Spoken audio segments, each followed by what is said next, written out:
ACT Wazalendo, taifa kwanza, leo na kesho. Nimefurahi kwamba tumefika salama. Niwapongeze pia kwa kujitokeza kwa wingi kuja kuendelea kupokea maelekezo, kuendelea kusikiliza ni nini ACT Wazalendo imejipanga kufanya, inaendelea kufanya, ili kuhakikisha kwamba mwaka huu unakuwa sio mwaka wa mazoea kwetu sote. Huu ni mkutano wangu wa kwanza hapa Songwe, wa kwanza hapa Mbozi. Lakini mkutano huu ni matokeo ya kikao cha halmashauri kuu kilichofanyika tarehe 23 Februari, ambacho kilikielekeza chama kuendelea na kazi ya kuwafahamisha Watanzania masuala ambayo tunayasimamia katika kuleta mageuzi, kuhakikisha kwamba kila kura ya Mtanzania inakuwa na thamani. Halmashauri kuu ya chama ilielekeza kuanza kwa operesheni Linda Demokrasia. Kongamano la kwanza lilianzia mkoa wa Dar es Salaam, ambapo mwenyekiti wetu wa taifa ndugu Othman Masoud Othman alihutubia. Kongamano la pili lilifanyika mkoa wa Lindi, ambapo kiongozi wa chama mstaafu ndugu Zitto Zuberi Kabwe alikuwa mgeni rasmi na aliendelea kupeleka ujumbe wa chama kwa wananchi, wanachama na wapenda demokrasia. Kongamano letu la tatu lilifanyika mkoa wa Kigoma, ambapo makamu wetu mwenyekiti Tanzania Bara ndugu Isiaka Mchinjita alikuwa mgeni rasmi na alihutubia na kuendeleza kutoa maelezo ya namna gani ACT Wazalendo inataka tuendeleze na kulinda demokrasia, maelekezo gani tunatoa kwa wanachama na wapenzi wetu. Leo nipo hapa Songwe, ninaendelea katika utekelezaji wa kazi hii muhimu, kazi ambayo tunajua itapokelewa kwa mikono miwili na watu wa nyanda za juu kusini, kwa mikono miwili na wana Songwe, wana Mbeya, wana Mbozi. Na tuchukulii huu kama mkutano wa kawaida au kongamano la kawaida. Tunajua ni wito wa kihistoria, ni wito wa kuamka, ni wito wa kuunda Tanzania ya haki, usawa na uhuru wa kweli. Na kama nilivyoeleza, tunajenga juu ya msingi wa maelekezo yaliyotolewa na halmashauri kuu yetu ya chama.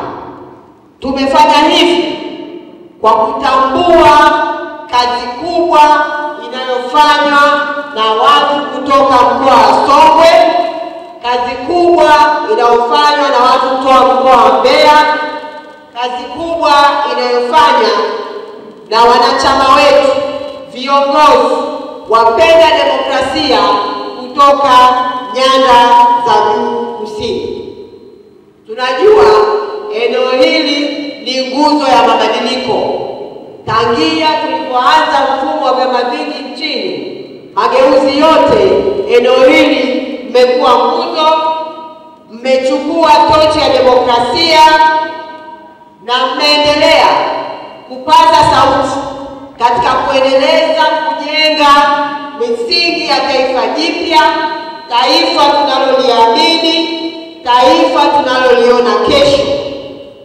Kwa hiyo ni imani yangu yale yote ambayo tutaenda kuyawasilisha hapa yatakwenda kufanyiwa kazi na kuwa sehemu ya chachu ya mabadiliko katika eneo la nyanda za juu kusini.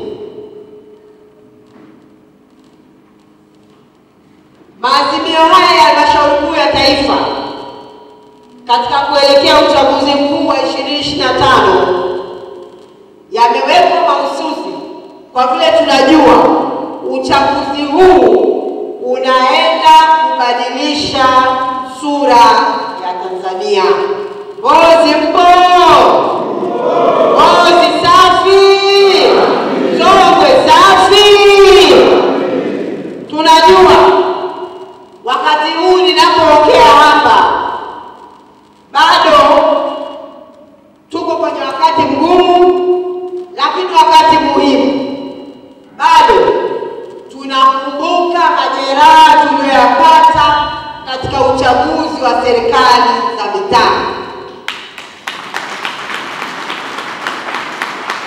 Bado tunajiponya vidonda ya kilichotokea kwenye uchaguzi huu, uchaguzi uliokuwa umejaa udanganyifu, wizi wa kura na vurugu zisizokubalika. Hapa Songwe, nyie ni mashahidi ya namna ambavyo CCM ilivyotumia kila mbinu isiyokuwa halali kujiokoa. Tuliona, tulisikia, tulikuwepo.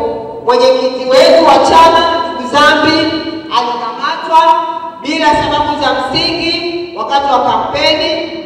Katibu wetu wa mkoa ndugu Kelvin alishambuliwa na kujeruhiwa na wafuasi wa CCM, na mpaka leo hakuna hatua zozote za kisheria zilizochukuliwa.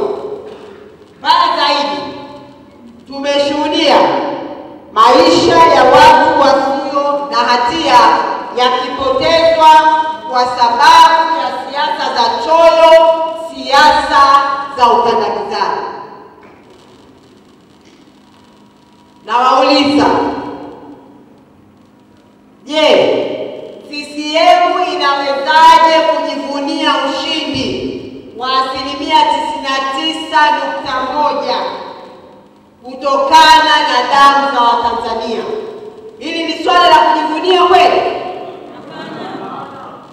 Ikiwa hivyo ndivyo wanavyofanya kwa nafasi kama ya mwenyekiti wa kijiji, mwenyekiti wa kitongoji, itakuwaje tunaposhindana kwenye udiwani? Itakuwaje tunaposhindana kupata ubunge? Itakuwaje tunaposhindana kupata urais? Hii siyo demokrasia, ni udikteta uliojificha kwenye vazi la uchaguzi.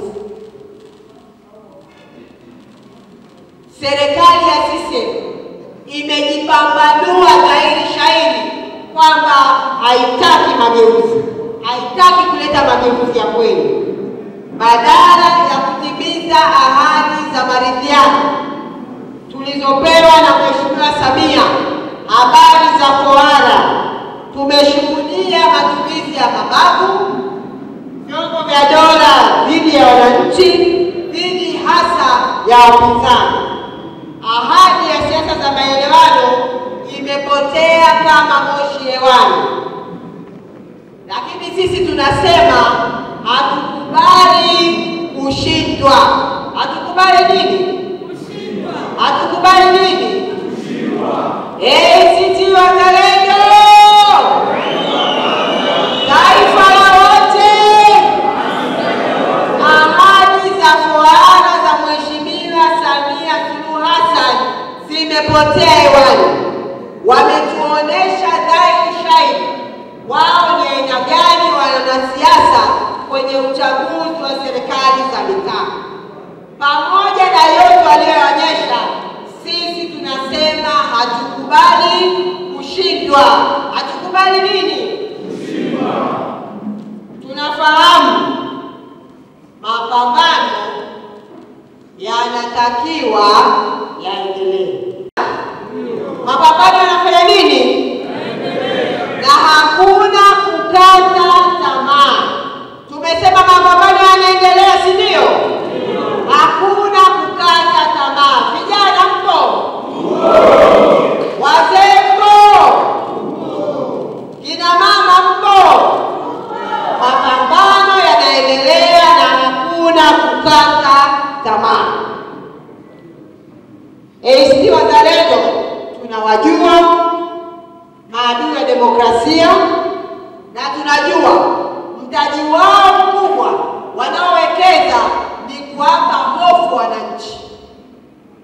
kuwatisha Watanzania, kuwavunja moyo na kuwafanya wakate tamaa. Lakini leo mbele yenu nasema wazi, hatukubali hofu hii iwe silaha yao. Tutapinga ukandamizaji wa uasi wa haki, uasi wa wajibu, uasi wa imani yetu katika demokrasia ya kweli. Tumeona namna ambavyo vyama vya upinzani vinavyokandamizwa, hasa vinavyoongea, vinavyosema mabadiliko yafanyike. Na kwa hili naomba nimpongeze ndugu yangu mwenyekiti wa chama cha Chadema ndugu Tundu Antipas Lissu kwa kusimama imara dhidi ya mifumo kandamizi. Kukamatwa kwake kwa kutumia neno uasi ni jaribio la kufunga mdomo wa haki, ni jaribio la kunyamazisha. Na ujumbe wangu kwa Chama cha Mapinduzi ni huu: msipozuia ukweli, hautawazuiwa na ujeuri kwa ndugu Lissu. Nasema mashtaka dhidi yako hayatazuia na yanatupa nguvu zaidi kuendelea. Mashtaka hayo yanatupa ari kuendelea kupigania demokrasia, kuendelea kuwa wakweli, kuendelea kusimama kidete kuhakikisha kwamba taifa letu linapata mabadiliko ya kweli, thamani ya kura ya Tanzania inatambulika na tunaondokana na siasa za ukandamizaji. Nilisema kwenye mkutano wa halmashauri kuu, na leo ninarudia hapa mbele ya watu wa Mbozi, mbele ya watu wa Songwe na mbele ya watu wa mkoa wa Mbeya, kwamba niko tayari kuongoza mapambano haya, kuongoza uasi huu wa kudai haki ya pamoja na Watanzania wote wanaotamani mabadiliko. Ndugu wanachama, ACT Wazalendo kimeendelea kukumbusha Watanzania, kimeendelea kufanya kazi yake msingi, lakini kinaendelea kusema hatutakuwa chama cha kulalamika tu, tutakuwa chama cha kukosoa, chama cha kukemea uovu, chama cha kudai mabadiliko ya kweli katika taifa letu, chama chenye maono makubwa kuhusu taifa hili, chama kitakacholeta masuluhisho na chama ambacho kinaiona kesho njema ya Tanzania. Tunajua tunachotaka, demokrasia ambayo inathamini kura ya kila Mtanzania, demokrasia ambayo tunapata chaguzi huru na za haki, demokrasia ambayo viongozi wanachaguliwa na wananchi, demokrasia ambayo ridhaa ya wananchi inaheshimika na sio wanachaguliwa viongozi kwa jeuri na matakwa ya dola. Kupitia operesheni hii ya Linda Demokrasia tumeweka wazi madai yetu, tumeweka madai 6 ya msingi na tunaendelea kuyarudia hapa, ambayo tunaamini na tunajua yanaweza kutekelezwa sasa. Ni madai ambayo tutakapokuwa na utashi na kisiasa, ni madai yanayotekelezeka.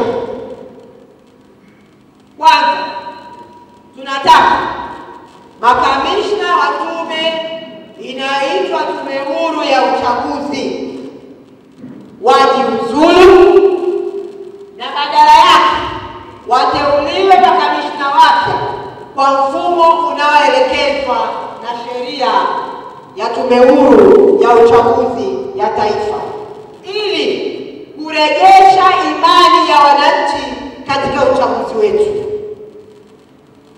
Lakini pili, tunataka mawakala wawe huru, wasitishwe, wawe na haki ya kupata fomu za matokeo bila bughudha. Wametuletea kanuni, wanasema fomu zitapewa kwa mawakala kama tu zitakuwepo kituoni. Sisi tumewekeza kama Watanzania, tunataka mifumo ya uchaguzi huru na haki. Ndio maana kila chama kimepewa nafasi ya kutuma nakala kituoni.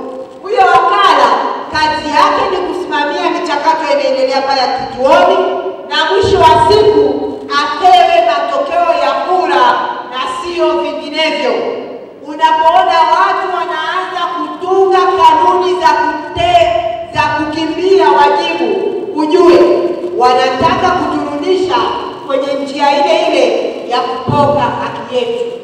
Kwa hiyo tunasisitiza, tunataka haki kwa mawakala, tunataka mawakala waheshimiwe vituoni, tunataka kila wakala apewe nakala ya matokeo na sio hadithi. Lakini pia jambo la tatu, tunataka wagombea wasienguliwe kwa mambo ya kipuuzi. Wagombea wamekuwa wanaenguliwa kwa masuala ambayo hayana mantiki. Mtu anaambiwa amesahau herufi moja kwenye jina lake, kwa hiyo anaenguliwa. Tayari sheria za uchaguzi zinaeleza ni mambo gani ambayo yakiwepo kikatiba yanamnyima mgombea fursa ya mgombea kuwa mgombea halali. Hayo ndio mambo ya msingi, sio masuala ya kukosea jina, ya kukosea herufi, sijui tarehe haionekani. Hiyo ndio kazi ya wale wasimamizi, kuhakikisha watu wanajaza fomu vizuri kwa umakini na sio kutumia kama kichochoro cha kuengua wagombea. Swala la nne, tunataka msiwe na kura feki. Sisi tumekuwa kwenye nchi hii mpaka sasa hivi tumefika miaka 50, tulikuwa hatujawahi kukutana na karatasi ya kura mtaani. Tumeiona miaka ya hivi karibuni 2020 na juzi kwenye uchaguzi wa serikali za mitaa, namna ambavyo kura zimezagaa mitaani. Kila mtu anajua alipozitoa na ndio anazotumia kutumbukiza kwenye masanduku ya kura ili kupata ushindi wa kulazimisha. Tunataka kura feki zidhibitiwe. Tunataka uwepo wa kura halali tu vituoni. Uchaguzi uwe safi bila wizi wa kura. Lakini swala la tatu ni swala ambalo limekuwa likilalamikiwa kwa muda mrefu, swala la wakurugenzi wa uchaguzi kuwa wakurugenzi wa halmashauri kuwa wasimamizi wa uchaguzi. Hawa wakurugenzi wa halmashauri wengi wao ni makada wa Chama cha Mapinduzi. Wengi wao waligombea nafasi mbalimbali na wengine walitaka nafasi za ubunge. Ndio wamepewa jukumu la kwenda kusimamia uchaguzi. Tunakataa uwepo wa wanasiasa wenye maslahi ya vyama vyao kama wasimamizi wa uchaguzi. Uchaguzi uendeshwe na watu huru wanaojitegemea, wasiokuwa na vinasaba na chama chochote cha siasa, na hilo linawezekana. Tumechoka habari ya wakurugenzi wa halmashauri kuwa wasimamizi wa uchaguzi. Tumeona kwenye chaguzi zote namna wakurugenzi wanavyokipendelea Chama cha Mapinduzi, namna wakurugenzi wanavyoshindwa kutimiza wajibu huu wa usimamizi kwa kutumia nafasi zao kuwa mbeleko kwa Chama cha Mapinduzi. Tumeona kwenye uchaguzi wa 2020, tumeona kwenye uchaguzi wa serikali za mitaa. Kwa hiyo Sisi tunasema wakurugenzi wa halmashauri wasiwe wasimamizi wa uchaguzi.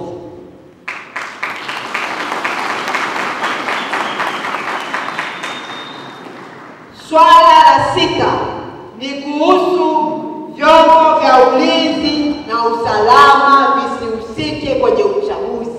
Polisi, majeshi, usalama wa taifa. Tumeona namna ambavyo wanatumia nafasi zao kuhakikisha kwamba chama tawala ndicho kinachokuwa na ushindi.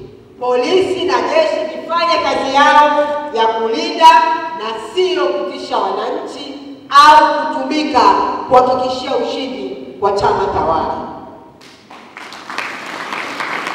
Watu wa Mbozi, watu wa Songwe, wanachama wa chama cha ACT Wazalendo, wapenda demokrasia. Madai haya niliyoyataja, madai haya 6, sio madai magumu. Yanahitaji tu uamuzi wa kisiasa, utashi wa kisiasa wa kuyatekeleza. CCM inasema muda haupo. Ni kweli jamani?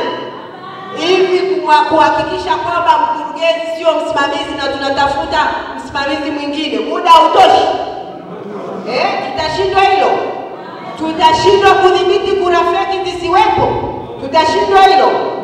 Tutashindwa kutoa maelekezo kwa vyombo vya ulinzi na usalama visiingilie uchaguzi?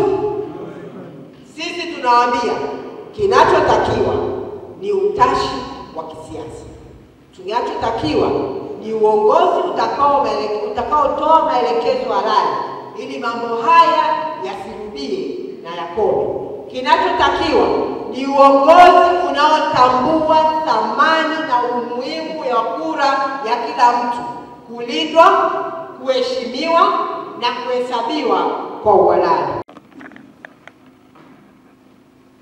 Tunajua imekuwa ni kawaida kila tunapokuja na madai, Chama cha Mapinduzi kinatuambia au muda hautoshi au haya hayawezekani.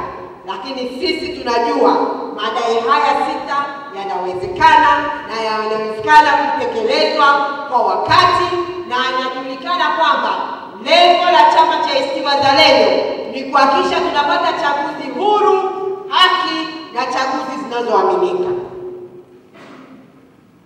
Ni ugumu gani kuteua makamishna wapya jinsi ambavyo sheria inavyoelekeza? Sheria inasema makamishna wapatikane kwa ushindani. Litolewe tangazo, Watanzania wenye sifa waombe kazi, waitwe kwenye usahili, na wale wanaopata ushindi, wale 3 ndio majina yao yapelekwe na mmoja wao achaguliwe. Ilivyo hivi sasa, tume hii makamishna wamekuwa wakiteuliwa jinsi wanavyojisikia, na mmoja wapo wa makamishna wa Tume Huru ya Taifa ya Uchaguzi ni ndugu Mapuri aliyekuwa mwenezi wa Chama cha Mapinduzi. Mbozi mpo? Mbozi safi? Sisi tunapigania kuwa na tume ambayo haitakuwa na wanasiasa, haitakuwa na watu wenye mrengo wa kukipendelea chama tawala. Itakuwa na Watanzania huru watakaopatikana kwa njia ya ushindani. Tutawaona, tutawasikia wakifanyiwa usaili wa wazi, na hatimaye wale bora wachaguliwe na wakawe makamishna wa tume. Je, hilo haliwezekani ndugu zangu? Inawezekana. Tunaambiwa muda hautoshi. Lakini ukweli ni kwamba Chama cha Mapinduzi hakiko tayari kushiriki uchaguzi huru na haki. Chama cha Mapinduzi hakiko tayari kuweka uwanja ulio sawa katika uchaguzi, na wanajua hawataweza kushinda pale ambapo tunakuwa na uwanja sawa katika uchaguzi. Mbozi tupo? Songwe tupo? Mbeya tupo? Nyanda za Juu Kusini mpo?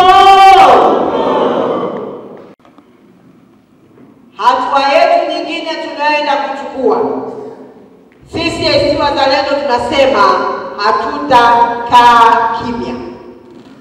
Tumeendelea kufanya uchambuzi wa kanuni za uchaguzi na kanuni za maadili ya uchaguzi, na tumeona mapungufu makubwa. Kanuni za maadili zinalazimisha vyama kusaini maadili kwa makubaliano yanayokiuka katiba, kwamba chama ambacho hakitasaini kanuni ya maadili hakitashiriki uchaguzi. Hii ni kuwanyima haki wananchi wa Tanzania kushiriki uchaguzi. Hii ni uvunjaji wa wazi wa haki za kisiasa, kwamba kila Mtanzania ana haki ya kushiriki uchaguzi, haki ya kuchaguliwa kama mgombea, haki ya kuwa mgombea na haki ya kupigiwa kura. Kwa hiyo ninaomba niwaarifu kwenye mkutano huu kwamba chama cha ACT Wazalendo kwa kushirikiana na asasi za kiraia kitafungua kesi ya kisheria kuzipinga kanuni hizi kandamizi.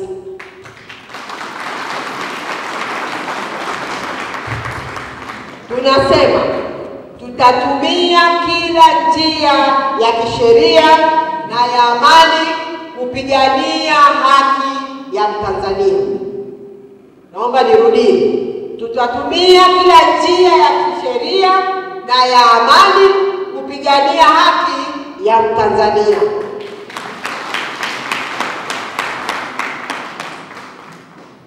Na zaidi ya hayo, tumeendelea kuhimiza na tunaendelea kuwahimiza Watanzania wote kujiunga na sisi kwenye mapambano haya.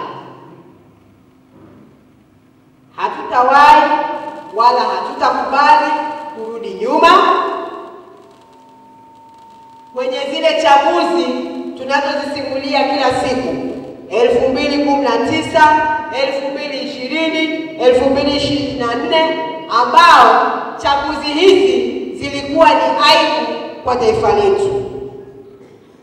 Tumechoka na viongozi ambao wanaingia madarakani kwa wizi wa kura na jeuri, na sasa ni wakati wa kupata viongozi wanaochaguliwa na kura za wananchi.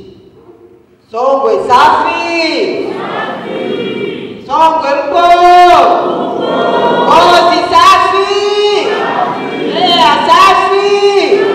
Nyanda za Juu Kusini safi! Mapambano haya, majukumu haya niliyoelezea hapa, sio ya ACT Wazalendo peke yake, ni ya kila Mtanzania anayetamani maisha bora, anayetamani haki, anayetamani kuwa na uhuru wa kweli. Ninafahamu kuwa hii safari haitakuwa rahisi. Kuna wale watakao kamatwa, kuna wale watakao jeruhiwa, na wengine hata wanaweza kupoteza maisha. Lakini kama nilivyotangulia kusema, haki haiwezi kuja bila mapambano. Hakuna mtu anaenda kukupa haki kwenye sahani namna hii, haitotokea.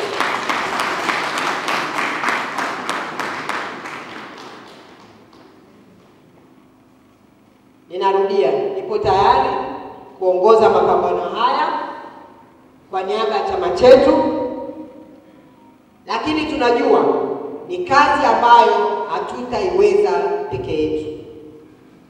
Kila Mtanzania, kila mwana ACT anaamini kwenye mabadiliko, ana wajibu wa kushiriki, na kwa pamoja tutaikabili Chama cha Mapinduzi kwa kila njia.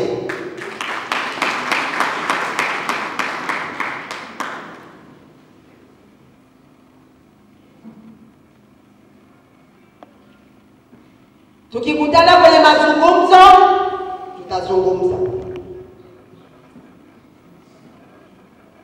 Tukikutana kwenye mabavu, tutapambana.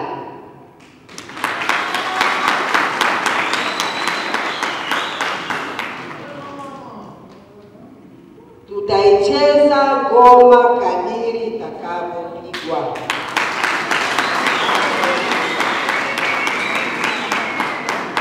ACT Wazalendo! Taifa la wote! Taifa la wote!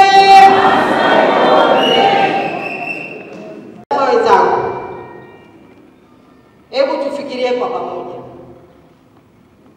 Sisi ni chama chenye maono makubwa. Tunaiona Tanzania ya kesho. Tunaitamani Tanzania ya kesho. Tunaitamani Tanzania ambayo kura ya kila Tanzania ina thamani. Tunaitamani Tanzania ambayo kila mwananchi ana sauti. Tunaitamani Tanzania ambayo viongozi wanawaheshimu wananchi waliowachagua. Tanzania ambayo vijana wana ajira, wakulima wana masoko, na kila mtu ana nafasi ya kuishi maisha ya heshima. Hiyo ndiyo Tanzania tunayoipigania. Na hiyo Tanzania iko karibu, na iko karibu zaidi kuliko tunavyofikiri. Tunachohitaji ni umoja wetu. Tunachohitaji ni kufanya kazi pamoja. Tunachohitaji ni kuhakikisha tunaunga mkono chama cha ACT Wazalendo. Tunafanya kazi pamoja na nyinyi wananchi, wanaharakati wote ambao wako tayari kuilinda demokrasia.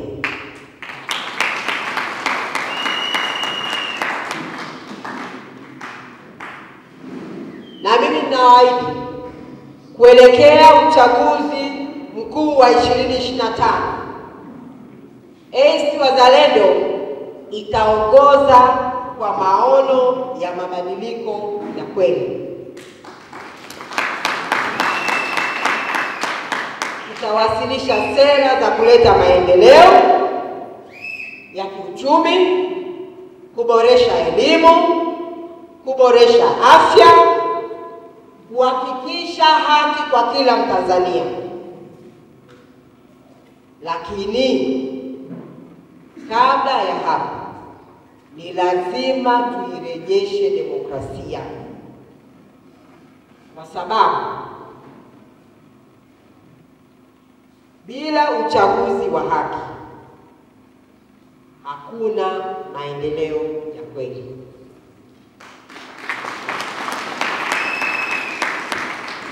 ACT Wazalendo! ACT Wazalendo! Bila uchaguzi wa haki hakuna maendeleo ya kweli. Mwisho, watu wa Mbozi, watu wa Songwe, watu wa Mbeya, watu wa nyanda za juu kusini, wapenda demokrasia, walinzi wa demokrasia, ninaendelea kuwahimiza tusimame imara. Hili ni taifa letu.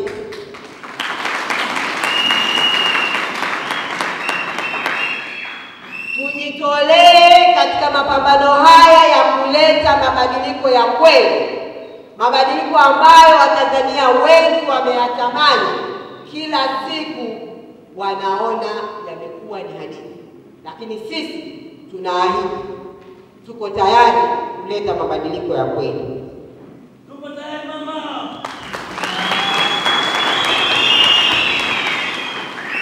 Kwenye mapambano haya tunahitaji tusaidiane kama ndugu, lakini muhimu zaidi tusikate tamaa. Tusifanye nini? Tusikate tamaa.